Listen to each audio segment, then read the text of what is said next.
you struggle with balancing combat and investigation in your RPGs. Monster of the Week offers a unique approach that can help. Tune in to learn how to keep your players engaged and entertained. That do was like on point. Do hast. Du hast mich. Du hast mich gefragt. Du hast mich gefragt. Du hast mich gefragt. Yes, thank you. Nicht gesagt. Yeah. Hello and welcome, heroes, to Crit Academy Dice and Dialogue. I am your host, Justin. I'm your co-host, Ian. I'm your co-host, Aelx. I'm your co-host, Brandon. We are back with our second part of our Monster of the Week mini-series. Yay. I am super excited. Today we're going to be talking creating and running Monster of the Week campaigns. Now, some of this stuff you may recognize, as some of it is general to other RPGs, but there are certain things that stand out about Monster of the Week campaign development. Correct. And we're going to discuss much of that today. Now, it is worth noting that we are not experts on Monster of the Week specifically, but we are experts at game design and campaign design. Well, for those of us that design in advance. Huh? So, I'm very interested. There's a typical hierarchy in process that follows good storytelling, especially mystery style, which Monster of the Week very much falls into that sort of category. So before we get into the details of what sets that structure, I'd like to kind of hear what each of the game masters here do when they are designing a good campaign, specifically one that's for Monster of the Week, where the idea is that it's all ran in a single session. Admittedly, the majority of the time when I have ran campaigns, I often, just because I don't have so much prep time in the real world, will take a pre-existing adventure and read through it multiple times, maybe write down relevant stats for monsters on note cards, put them on a sheet of paper, and so on and so forth. And just get ready to go with that. But that's not necessarily an approach that would necessarily fit Monster of the Week as is, but we'll get more to that as the episode progresses. Good. Brandon? How would I prepare? Well, first off, I don't. So, how would I go about for Monster of the Week? Well, Monster Week is episodic, as we have mentioned in the last episode. So, I think I would find a random cryptid and base it off of that. Monster. A random cryptid? A cryptid is You don't know about cryptids? It is a monster that is particular in urban legends of every state. Every state has a cryptid generally, like the Bertram Beast. Or the Michigan The Dog. Mothman? Or the Michigan Dog Mothman. Man. Okay. Yeah. I didn't know that that's what that was called. Nessie is considered a cryptid. Sasquatch. Jersey Devil. Yes. The Chupacabra. I know what the hell a monster is. I didn't know that they were called cryptids. Called cryptids. So I take one of them because this is based in what was it, 1986? Out Ish. of Oregon? By default, yes. By default. Well, what a perfect place then here to be able to just take a monster that's an urban legend that already exists and like, all right, I'm going to take that, just Pull from it. throw Yeah. that right in here. It's really good. I like that. Aelx? I think the number one thing I would do differently from any other campaign, because I don't really reference things. I don't really put references in my campaign. I put little references, but I don't like steal plot from other places. I think this is the one place where I would make like a Google sheet that is like a questionnaire and be like, and put the cult classics and be like, what have you seen? How did you like it? Rate it, 1 through 10. Rate each one of these 1 through 10, and then see the ones that nobody has seen before, and maybe like try to pull from there. Because I was thinking about like running stuff, and I just realized I could. This is gonna age me. I could run Spike from Buffy the Vampire Slayer as the villain, and like totally acceptable. Totally acceptable. That's I can just interesting. make him shirtless all the time. And it's totally acceptable. He's shirtless, huh? Now I think about one time. But yeah, Now I recall one time where I once ran a session of Icons, and I totally ripped off the plot for that session from an episode of A Big Guy and Rusty from the 90s. that's amazing. I know. But yeah, but like that kind of stuff is like literally not only like cool to do, but it's kind of sanctioned by the writing because they literally reference like Supernatural and Buffy the Vampire Slayer and all of these things in the players in the playbooks. Yep. So that would be my number one thing that I would do differently. I would pull from pop culture. Yep. That's a And I would powerful definitely powerful send way a to do it. survey out. Or take a movie that's not supernatural in nature and bend it in a way where something becomes that. That's a good idea. That's cool. I like that. Honestly, it's kind of like how, like for Marvel movies, what people generally consider to be like the best Marvel movies, they take a pre-existing template and then they kind of shoehorn the superheroes into it, not the other way around. Like Ant-Man, for example, was a heist film first before it was a superhero film. And I think having that sort of vision is a key element. Yeah. So, or like now think about one time in Little Witch Academia where they like break into a dragon's hideout, expecting to find a massive hoard. Like, where's your piles of gold? Gold? I don't use gold. That's old fashioned. I modernize. Snap his fingers. It's like big screen televisions flip up all over the place with stock market numbers scrolling across them. that's a really cool way to do that. I like that. But so you can use something like that, for example, to adapt to Wolf of Wall Street, but then replace the stock brokers with dragons and so forth. Oh, that's awesome. That needs to be a book. Somebody make that happen. We're writers. We can do that. I think I got to do Mr. Drizzle first, though. What? Mr. Drizzle? Magic School Bus? I wanted to do one based on Magic School Bus, but the guy is a wizard named Mr. Drizzle, and like the first one would be everyone flying on a magic carpet and shrinking into the size of a dragon to learn about dragon anatomy. Of course, there'd be oozes and all sorts of weird things like that in its belly you're fighting. Acid pits, of course. That is $1 million idea. Yeah, I know. Alicia thought so too and said we should write that. Ellie, cut that out. Don't share that with the world yet. That's easy to do. That could be a great children's book. Yeah, the inside of a dragon. Yes. Luckily, I've got Kids all like the- fantasy stuff. Yeah. So, anyways, so for me, there's a lot that goes into making a good campaign. I'm very much of the bullet point formats, and I like that because it's easily expandable. But Yeah. to make a good campaign, you need a good structure to the story. So everyone knows you have to have a great setting. So deciding on the setting for a place like this, Monster of the Week gives you the good setting, which is Prospect, Virginia. Is that what it was? Prospect, Oregon. Which you don't have to know anything about. All you have to know, it's very much along the lines of old 80s flicks, right? And that's kind of the setting you're put in. Now, nothing says you have to stay in that, but it sets the tone of the world that supernatural stuff is there, but it's not common knowledge, right? So that's going to directly impact the characters and their players and how they handle stuff, right? Mm-hmm. It's not uncommon in like D&D for characters to go around town slicing up demons and monsters, but that's not as prevalent, right? So that's going to create some noise. It's going to create some unintended side effects, like rolling really low and somebody think you're hurting somebody while you're fighting a monster and the cops get called on you. Blood everywhere, but the monster got away, right? Yep. So the setting is very important to the tone. Officer, do not panic. This is not my blood. That made it sound way worse. So once you've decided you've got the setting, and make sure the character, you want to share that knowledge with the players, make sure they understand the setting, because that's going to drive what actions they take and things that they do. Like for instance, I mentioned in the last episode that my character used a Polaroid camera. I only chose the Polaroid camera because it was something in that era, something in that time frame, in that setting. Yep. If I hadn't known that, I would have easily said a phone. Yep. Right? Because that's what we do. We have phones now that take pictures. So the key to getting a good campaign together is first making sure that it's clear what is the setting, right? Now think about the few times I've been in my fantasy settings. Oh, I know all this about vampires. No, you don't. Yes, I do. Look it up on my phone. End game.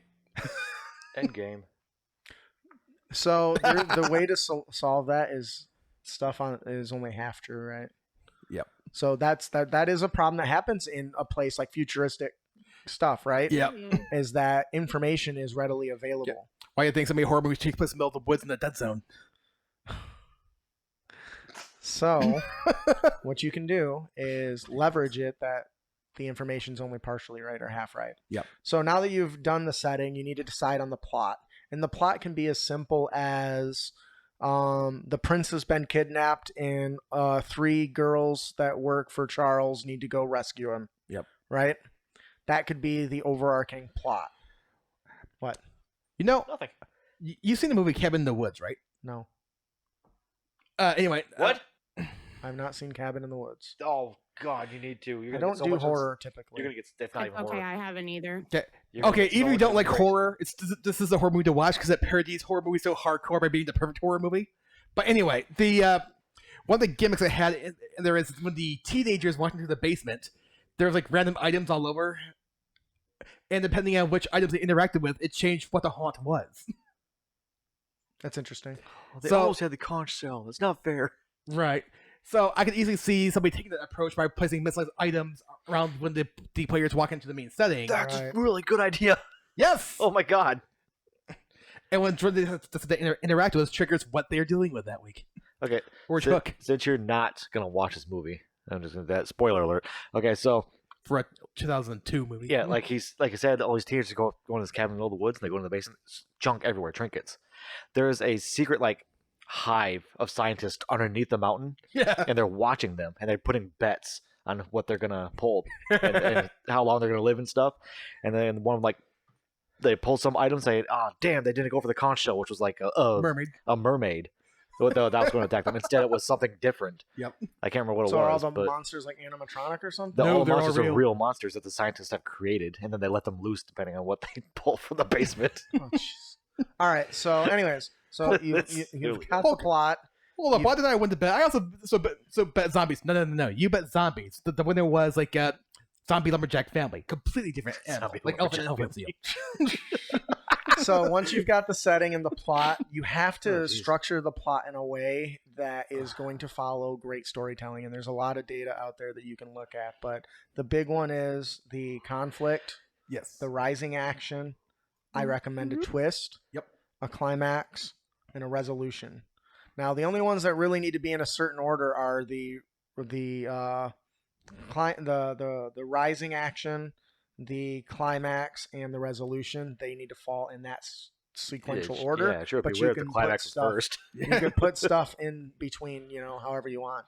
And I think that really is core. And you can do that all on a single pad of paper with bullet points, right? Yep. Does anybody have any comments on also- that? Go ahead. I also think that this would be the perfect time to bring up when you are preparing a Monster of the Week campaign, specifically a Monster of the Week. Mhm. They actually say in the book itself, they say that you should not prep anything previous to coming in to the game. And the reason why is because the game is highly dependent on what your characters choose in their playbook. And so while you want to have these things of a rising action and the climax and all that stuff, and it's good to have that, it's also good to not railroad. Like if you railroad yourself, you're not going to have a good time. Like, no, this is not a railroady kind of game. I think that it's good to, what I would personally do with this is bullet points. Right. I would have bullet points of like monsters that I think are really cool things about those monsters that I think are cool.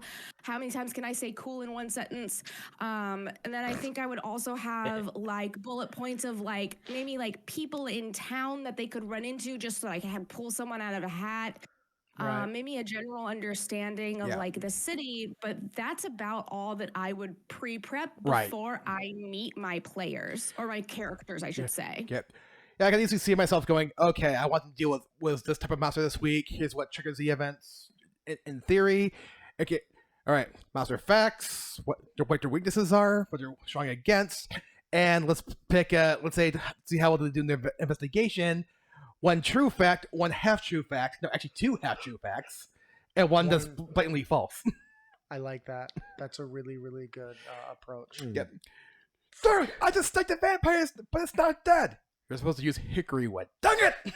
So I do want to Fucker point out to basilisks. Alex's point that when I mentioned the rising, the climax, you don't Yes. have to have that stuff defined in advance. No. You just want to make sure that you include the rising action, the climax, and the resolution and the twist as part of the experience. Definitely. Yeah, I honestly think on the keeper side, you can probably put everything you need to prep on the note card. And I call would it a agree day. with that for this game. Absolutely. Yeah. So outside of the compelling story that you have to shape and build as you go, interesting NPCs are critical. Yep. If the people that are surrounding that the characters are interacting with aren't interesting, it's not going to be as engaging as you would like it to be. And the reason I say that is because the game is heavily, heavily, heavily driven by player agency, which means they have to have things to interact with. Mm-hmm.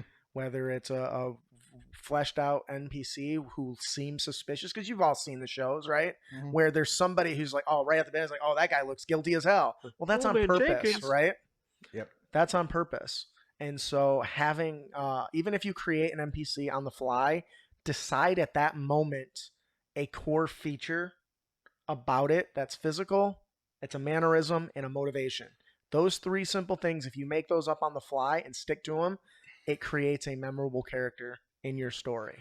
The suspicious I character. mean, whenever you think about it, like the reason why Maddie was shaped the way that she was shaped was 'Cause she only shapeshifts. because she shapeshifts. No, it was only because Jack decided that the NPC that worked the diner was a teenager like her, so she felt. So I was like, oh, she has there's a shot, and so using those descriptor words. I'm severely dyslexic, like extremely dyslexic, and so sometimes words I don't have a very big vocabulary, and this is definitely one of those games where I would probably like make a list of really cool descriptors, like extraterrestrial and like things like that. And I would have a list of descriptors, but I mean, this is with me and my learning disability. But I would have a list of descriptors that are very interesting and fascinating and like, oh, extraterrestrial, like stuff like that. Right. The epiphany was, what if, like, for example, when we walked into like the diner, and you're like, that old man's suspicious, but the twist was the old man was actually not the villain, but actually a good guy, and his whole thing was actually was a blood runner, if you will, for an underground blood trade for vampires to keep them all in check. Oh, and it was stalking her because she drinks blood? No, He just happened to be there. it just happened to be there. I like it. Because then that means if the players take interest in that particular character, Yep. you've already defined what you're going to do with it instead of trying to think on your toes. Right. And back to maybe put 2 or 3 NPCs in there, and which one once the players start to interact with kind of triggers what the adventure is going to be. Yeah.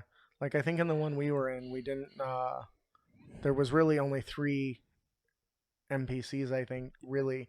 Yeah. One's the cook that You didn't really do much, to be honest. I but, connected the dot. Well, when I connected the dots, he Yep. wasn't important, right? Right. And then there was Leslie, and then there was the dude with the sideways eyelids, which he didn't actually have. That's just, the paranoid dude's kind of thoughts of what he saw. It could have been just glare off his, binoculars or whatever. But you want to make sure that you're making interesting characters so that when the players hook on to them, you've already decided what that character is going to do or be or how they're going to be tied to the story. Yep. The better you do that, the more flowing your story is going to be. Do you have any thoughts, Brandon, on that topic before we move on? Nope. Okay. So the other thing, and I think for Monster of the Week, this is actually really kind of what Brandon talked to. Designing monsters isn't nearly as complex as it is in other RPGs, but I also think that means that we can be more ambiguous with some of their abilities. And I want to use our example in ours of the goblin or the gerblin or the gremlin or whatever the hell it was. If anything, it's fairly bare bones. Yeah. So I know that it's bestial after we inspected it, right? We talked to it. Yep. I don't know if Jack already knew that's what he was going for or if it was decided in that moment. But in either case, because it was bestial, we just couldn't directly reason with it. We knew that it could go invisible. We knew it can make other things go invisible. We knew that light was the trigger for that invisibility. So the question is what other abilities could we build on the longer the adventure goes on based around that concept? Ooh. Or if we want the vampire angle, I keep bringing it up just because there's so many things you can do with it. What kind of vampire? What? He's sanguinarian. So, because different vampires have different weaknesses and different things they feed off of. So, like maybe the whole garlic and cross and stuff is different, like breeds. Yep, that's interesting. It's just what turn you bring up? Dude, those are easy European vampires. I'm South American. You bring up a clove of garlic and the cross I'm Jewish. I think it would be really interesting that realizing that the gremlin has brothers and sisters. I think that's what I would do with it if I was to continue this on and make it multiple sessions. I would make it to where the gremlin has brothers and sisters that steal other objects. So somebody else steals electric things and somebody else steals. The thing that I mostly think about is a gremlin that steals things that smell really good. So weird stuff that goes missing, like shampoo and candles and all that kind of stuff goes missing. It smells flowery in here. I don't think I like it. I think that's how I would build off of it, and I think that's how I would keep it. It's so each gremlin picks a thing. Each gremlin picks a thing that they're obsessed with, and then they hoard that thing, and then it's there's more to the storyline. See, for me, or one thing angle Jack could have taken too was, let's say we did what we expected me to do, and I smited that goblin, gremlin, whatever, when we pull it out into the alley. But then I could easily picture someone going, and suddenly you see a bunch of red eyes when you open in the shadows. Oh, no. Oh, crap. I just came up with an interesting concept with that. She's saying, what there's a goblin that steals things that smell good? What there's a goblin that steals things that smell bad? And it puts its hoard within a police station or something like that. And it just gradually starts stinking really, really bad. And they're like, where's that coming from? I don't know. Did Billy leave the donuts in the sun again? Ew. So the one thing I kind of want to expand upon the idea of the monster was I was really intrigued on what was happening with the loot. Mm-hmm. It's going invisible. So immediately in my mind, this is an alien creature that's sent to other places because their home is stuck between dimensions. And the only way that they can get anything that they can need, whether it's a chair or a table or something like that, is to touch it and have it enter into this phasing thing. So there's an alien home somewhere of these little gremlins where they just have chairs and tables and stuff occasionally when it's night out on Earth, right? And their stuff just disappears all the time, and that's what they're doing. They're scavenging things to survive, right?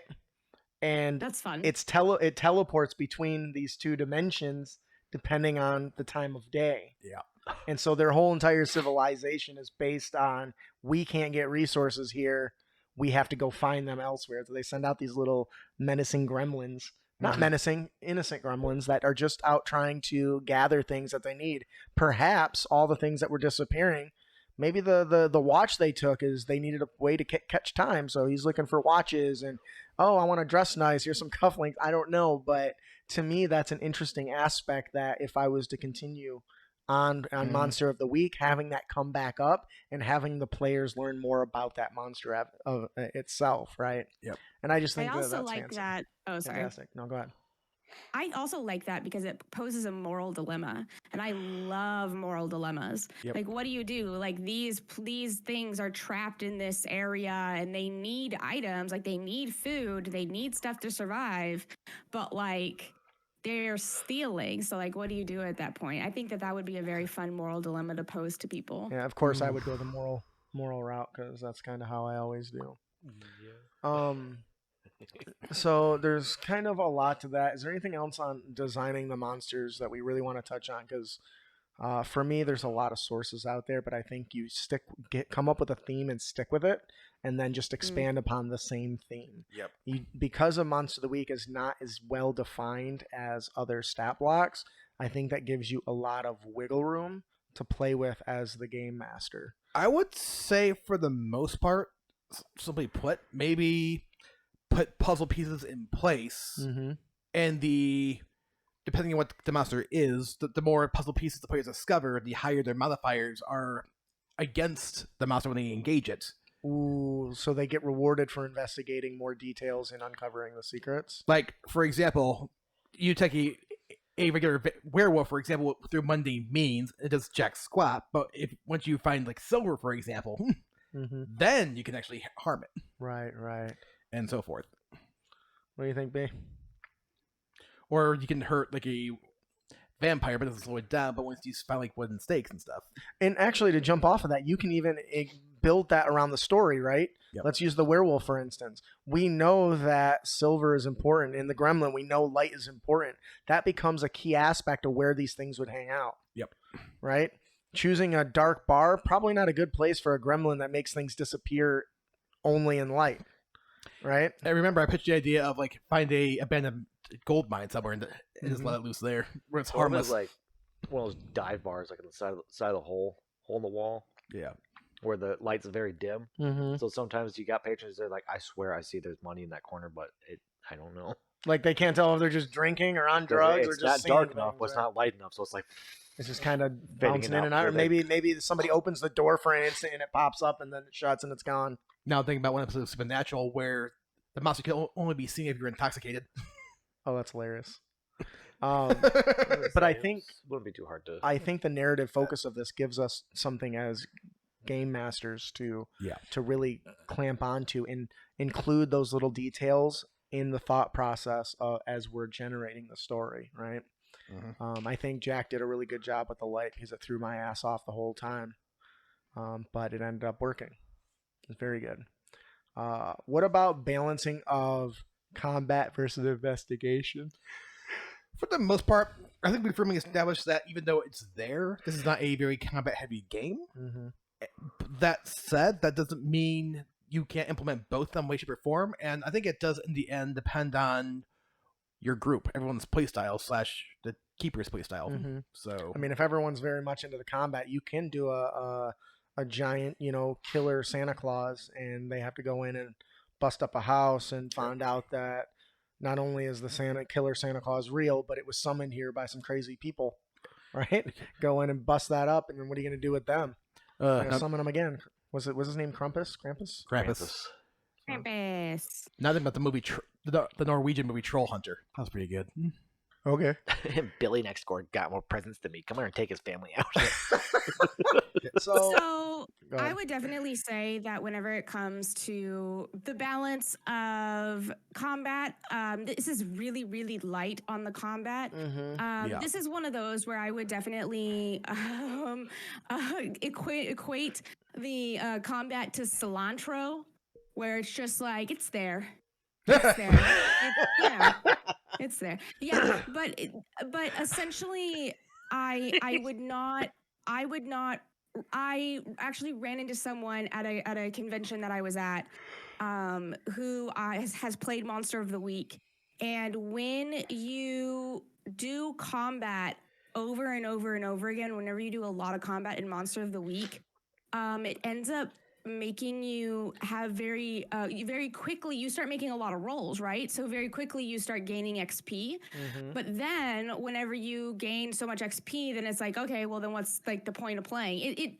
It's not, the game is not designed to have a lot of combat. Yeah, I think the whole game is not designed like that. Also worth noting too, though, that if you have a lot of combat, you would gain harm very, very quickly unless you start bringing you luck. And we touched on last episode, that can bring its own share of problems. Right. I agree quite a bit, and I think because of that, you have to focus big on the lore and the investigation and roleplay aspects. So, a good example. Pitch Black. What? Riddick movie? Yeah. Because remember how, for the most part, they could actually fight the creatures? They had to ward them off using light. Yes. And that was an ongoing resource they had to worry about throughout the entire film. So picture a dice counting down. Yep, the countdown. They got that in this game. We Yeah. didn't use it, but yeah. So that's a really good point. So in order to fully understand and deal with the monster, they need to research. We see this a lot in things like Supernatural, where they're trying to learn and build up what is the weakness of this creature, blah, blah, blah. How do we defeat it? How do we kill it? Blah, blah, blah.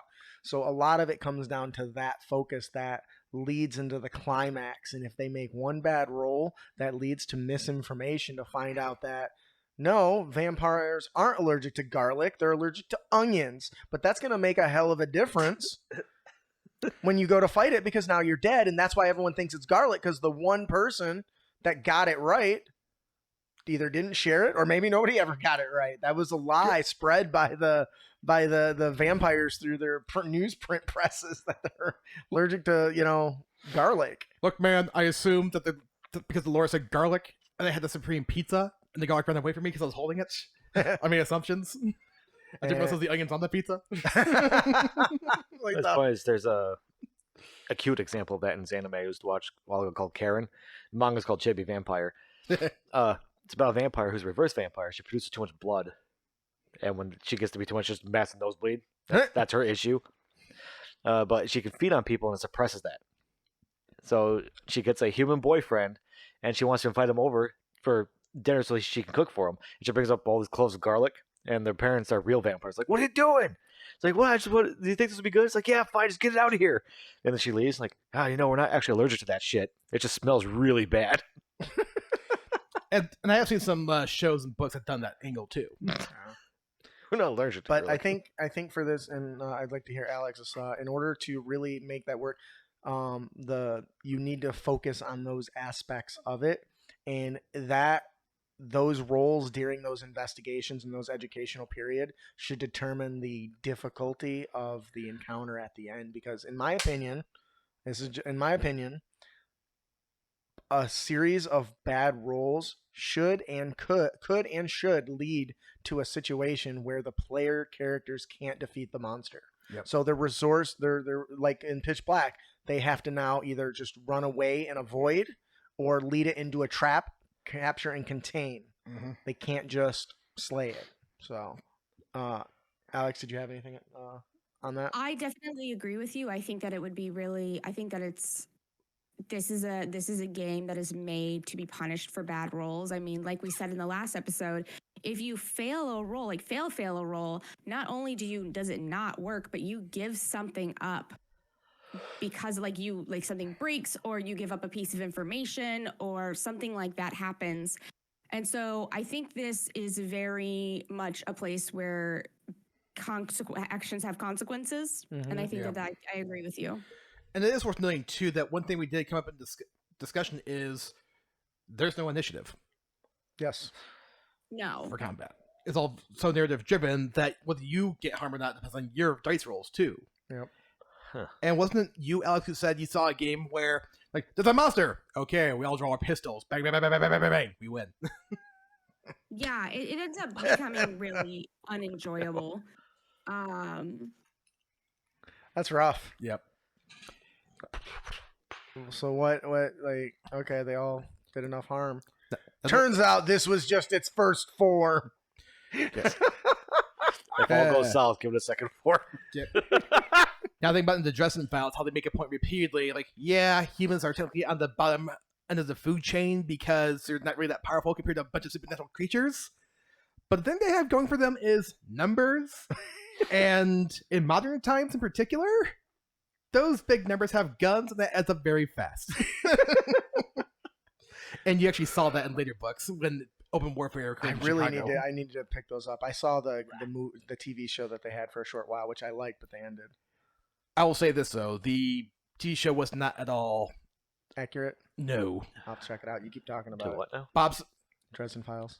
Like, Bob's supposed to be a skull, for example. He was, except for he was also a ghost that popped it out.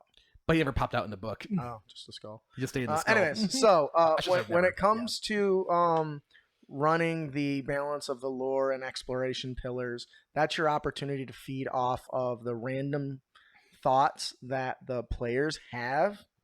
Ian keeps bringing up vampires. We know that players themselves know the lore of vampires being weak to garlic and crosses and steaks and blah, blah, blah, blah. So you expect some of that to come in. And so having them go to find that information and confirm it, it's alert. The stake through the heart will kill him, but only if it's made of redwood. So you can expand on that without really pulling away from it if you want, and completely. And since I keep using vampires as an example, and I keep mentioning the Dresden Files, in Dresden Files, there's multiple courts of vampires. They're all different types from different regions. And they went on their way of saying everybody, when you think of a vampire, is actually thinking of a Black Court vampire. And that was because in their work against the vampires, the Wizards Council released Bram Stoker's Dracula, which they treated as a handbook on how to kill Black Court vampires. Which is why there's so few of them these days. But the weaknesses that the Black Court vampires have may not apply to just let's say Red Court or White Court or Jade Court. That's fascinating. I didn't know there were many courts of vampires. I watched Blade. They all pretty much die by silver. Yeah. And there's actually UV lights. That's one of the things I liked about the D&D vampire. Yeah. Is that driving a stake into its heart doesn't kill it. It just incapacitates it. For a little while. No, until it's removed.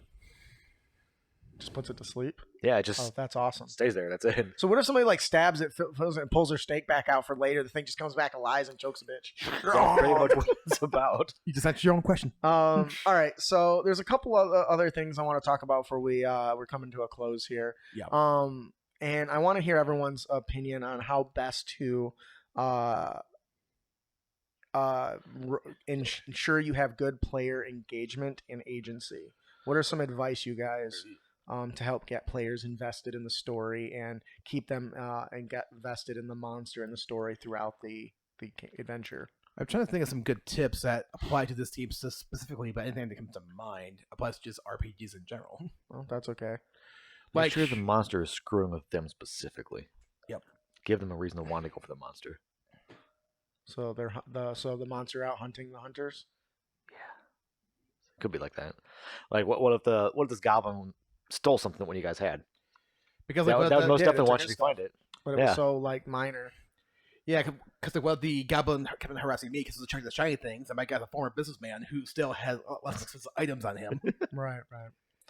Son of a dick! I think the biggest thing that I would want to get across to somebody else, if I was telling somebody else how to play Monster of the Week, I think the biggest thing that I would get across is, in order to have the player action, everyone needs to have the same idea in mind. Are we doing Scooby-Doo, or are we doing more like Clue? Are we doing X-Files? Are people in danger? I think that having the same vision across the board will be able to engage the players more and more, because they'll be invested in the vision because it's also their vision.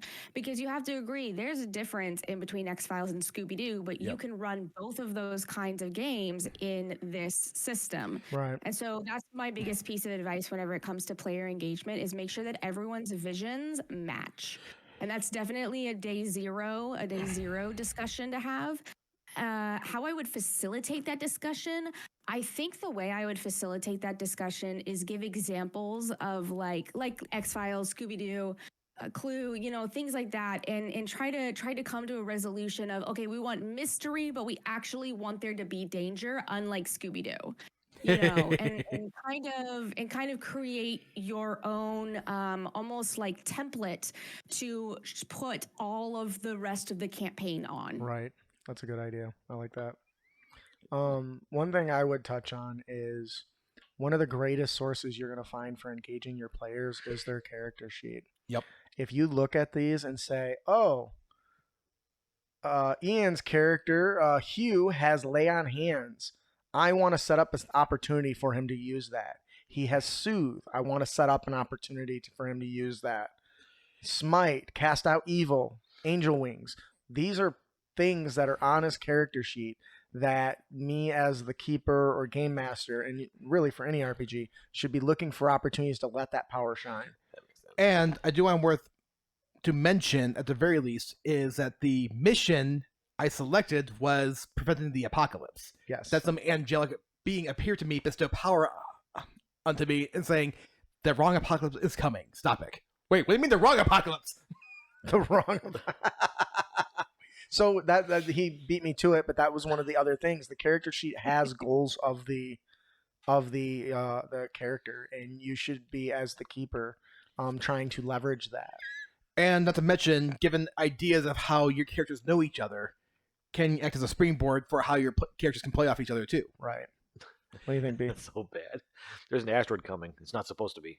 All right, we'll take care of it. Yeah, it's supposed to be a super volcano. What? Do you have any player engagement tips? Other than what you've covered, yep, pretty much it. Okay. That's what I do with my players. Yep. Touch on their motivations. Touch on the things that the players like. Mhm. I tell Or- them, it's like, give me a backstory, and I will feed into that. Well, see, but in Monster of the Week, you don't need a backstory. It literally has 2 lines for your mission, right? Like That's a backstory. Mhm. you don't. This is a master class in game design, Yeah. right? It's simple, it's to the point, and it gives you so much to work with. Mhm. Or the thing too is, I know one tip we've touched on in the past is especially in a game like this that's very narrative driven, you might the GM might describe the scene, the players might describe where they are, and you could go, you, since you're there, you notice this. How do you react? That's a good approach. That's a like a yes and, but Yeah. directly at them. Mm-hmm. So I like And that. having players tell you where they're at, what a place looks like. You had brought that up once. It's like you walk into the diner. What's the diner look like? You. What do you see Tell me. when you enter? Yeah, tell me. And that wraps their environment into their own mind. That's one of my favorite game master tips, and works very, very well in Monster. Well, works very well in general, but in Monster of the Week, that encourages less prep. Turning and asking a player to fill out, what does the dark alley look like? What are some things that stand out? Let them set the scene. They're doing most of the work for you. Mm-hmm. And since I'm lazy, I like to make them do all the work. And So- if they're bad at improv, just give them time. Yeah, just takes practice. I mean, you say it's an alley. Okay, is it dark? Is it light? Does it got a trash can? Yep. Does there a shadowy figure Does in it the got a back? trash You know, can? what do you say? Several shadow Are you gonna figures. hide in the trash can, Iron? Yeah. Or, I would. like, Justin, are you gonna hide in the trash can? Well, no, they'd hear it. I'd hide behind it. Then hit them with a foreign object. Anyways, so overall, there's a lot that can go into the campaign design, but the core takeaways are have a session zero or talk before the game Yep. about what type of game you want to play, discuss the setting, and come up with some sort of general plot, a rising action, a climax, definitely a twist. Twists are good. One of my Or favorites. More than one twist. Right. One of my favorites is when we were doing a quest for somebody, and it turned out that it was a polymorphed beholder who was stuck and needed the object to return himself to normal. So we did something good by helping somebody, but Oh, yeah. destroyed the city in the process because we turned loose a crime lord on them. So Yep. twists are really great too. So look for those opportunities. I think that'll do it for this episode of Monster of the Week, how to build a Monster of the Week campaign. I think a last note would be if you're going to do it episodic, try hinting at an overarching plot. I think Ian gave us a great example of the wrong ending world event is coming. So tying that into the gremlins are showing up because the world's going to end and they're going to lose all the resources that they have access to. So they're trying to grab as much as they can. So now it's not just a contained thing. It's something happening worldwide. So any last points? Like that. Great. Now on to our system agnostic tips and tricks. Our encounter is hidden in plain sight, and I really like this one, so hope you guys are ready. So the characters are basically approached by a wealthy collector of exotic creatures who are offering a significant reward for a unique mutated Tyrannosaurus Rex. Ooh. And the reason they're interested in it is because it's said that its scales give off brilliant and rainbow bright colors. And so as a collector, he hopes to show it off and sell the view to the people. But it's a T-Rex. They're big. They're scary. They're dangerous. But there's a twist. The carrot... What? Does that have to do with the rainbow scales? It does. Oh yes. It's not a Trask, is it? No. Okay. The information that he's gathered about it being different colors is kind of accurate, but not, it's only half true. It actually has chameleon-like scales that change color to blend into its surroundings. Like a chameleon. Camorex? Yes. And then the hunt begins. Now the characters don't know this. In this, I envision the part of the journey is the more information and research they do, the more stories they collect, the more they can connect the dots. But if they just go after it, they're going to get ambushed by a 30-foot tall dinosaur. Clever girl. What do you guys think about this? I think that it should Okay. also have advantage on hiding in plain sight when it tries to run away. Of course. It's like, oh, they're attacking me. Well, it doesn't say what the stats are, right? You can do whatever you want Yeah. with it. Was this taken from like Jurassic World? No. Dominus Rex from Jurassic World. Endowments Rex from Jurassic World? No, actually, Bloody Roar. Oh, Bloody Roar. It's an old PlayStation fighting game. Yeah, the guy's I a remember. giant chameleon, goes invisible in plain sight. Oh, yeah. Yeah. Remember that? Yeah, fuck you. I remember Also, that. I think I remember think- everything about that. I think there was an adventure I ran previously in Savage Counters that had a monster that was like a raptor that did the same thing. Cloaking Raptor's great. I like that, Justin, folks. They're not going to see it coming.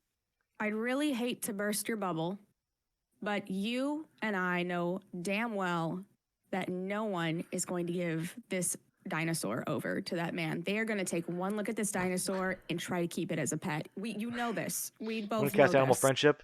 Fuck! It is They're a gonna beast. cast minimize on it or something like that. Into And its then eye. What is wrong with your chameleon? don't worry about Nothing. it. Don't worry about it. The T stands It's for got tiny. stubby legs. Why does it But walk you on the and back I too? both know that this goddamn dinosaur is gonna become a pet. Well, remember, it's still gonna. It's brutal. So everyone's got that douchey little pet that bites them all the time. Although my rebuttal: am I the player in that party? Sure, why not? Kill him with fire. Kill it with fire. Overall, do you think that this would be a fun and engaging encounter? Oh yeah. Yes. So fun. Do you think the players would expect it? God no. No. Because, what kind of creature that's 30 foot tall can go invisible-ish? And I think it's cool because the whole thing alludes to its ability. It's rainbow coloring scales. And you can have rumors tossed in that talk about, you said it was red. I thought it was like a blue. And that's where the whole thing comes from, is people that have seen, quote unquote, this thing stomping in the distance come up with different colors that they've seen it. Mhm. And that alludes to the fact that its scales change colors. And so this becomes the success of this mission 100% relies on their ability to investigate and learn more before they hunt. Otherwise, this is Justin's opinion, this thing should ambush them, advantage on the attack, and they're gone. And then it runs away because yeah, it's I full. definitely agree with that. I thought it was orange. Only when throwing it across mountaintops at dusk. Oh, that's a good one. See, those are the type of clues you want, right? Because that's clearly a clue. And that's where this whole idea comes from. So What color does it turn whenever it's aggressive? Because whenever chameleons are aggressive, they turn red. They turn like a specific color. maybe it So turns what- into a regular scale color. T-Rex is What if supposed to it be like turns red. rainbow? So the only time this dude's ever seen it is whenever it's pissed off because it saw this man. Maybe. Feel the LGBT wrath. Get out of my territory. Oh. Start shimmering. I Yeah, do you think you said, can do a uh, lot with it, though. You said rainbow scales. My first thought was Trask because of reflective carapace. Yep. That's what my thought Well, was. Tarasques are as big as a mountain, though. Yeah, so. they're quite large.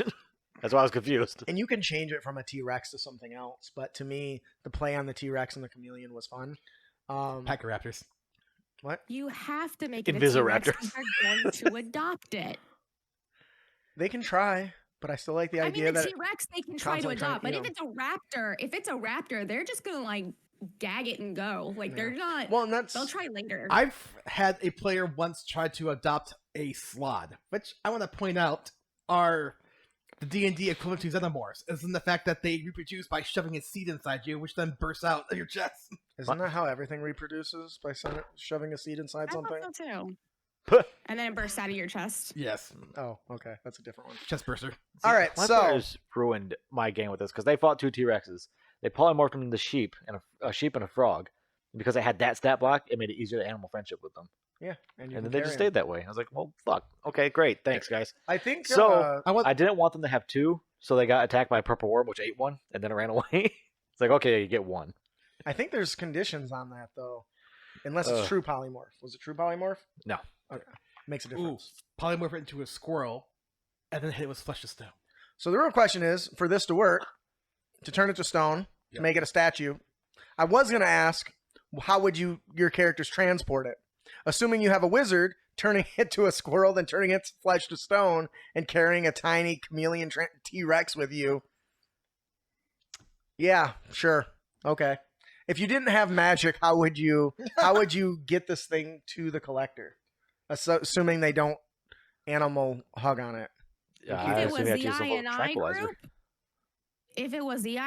group, they'd come up with some kind of sedative. They would do a dart thing. They would get a friend. If it was my Wednesday group, they'd write it. That's They just write it back to him. All right, where do you want it? Right there, Betsy. Squandered, Hey, squandered, Monk, carry these stakes. Now run. squander the taxpayers' dollars. Yeah, you guys can't get them a graboid to swallow this, but for $50, I can get them to swallow this. It's a card. All right, so I think that'll do it for our encounter hidden in plain sight. I like that The one. only That's good, thing that's I would add to this is lots of other potential encounter concepts. There's 2 of them. It's leftovers, for instance, right? They find something that looks like it was ambushed. There's no tracks to it. Maybe it climbed up the side of a rock and jumped down on top. You know, there's no tracks leading to the carcass, but leading away, showing that it's an ambush creature, adding difficult Someone's protecting terrain. it. Yeah. Mhm. So there's a lot you could do with that. Good luck.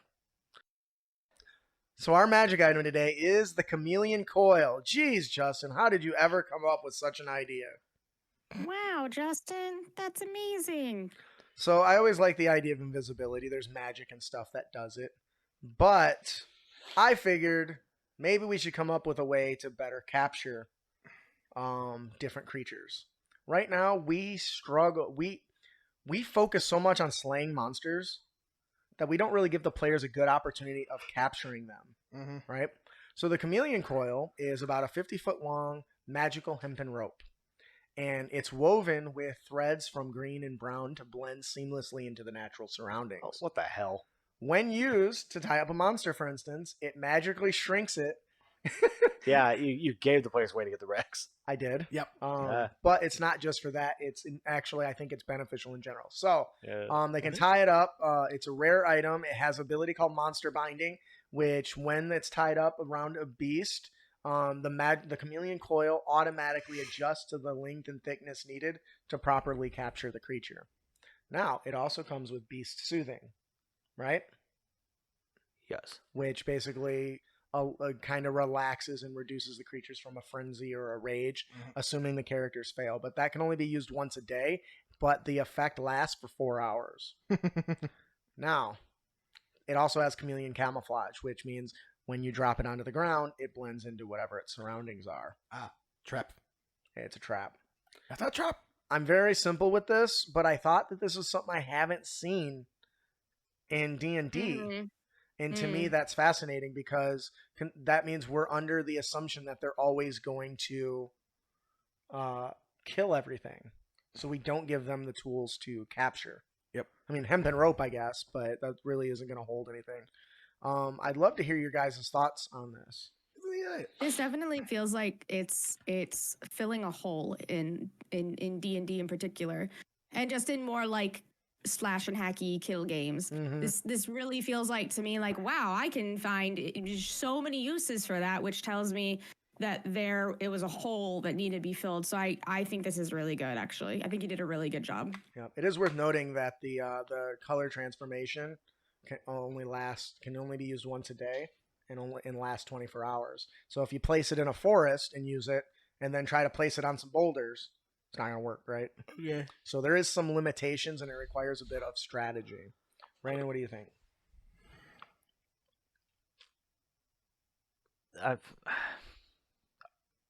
I hope my players still don't listen to this show. Because they're going to use that against me. See a month from now, they'll be like, hey, is there a magic shop in town? Yes. Do they have something called a chameleon coil? Motherfucker! Okay, so is this something you would let in your guys' game?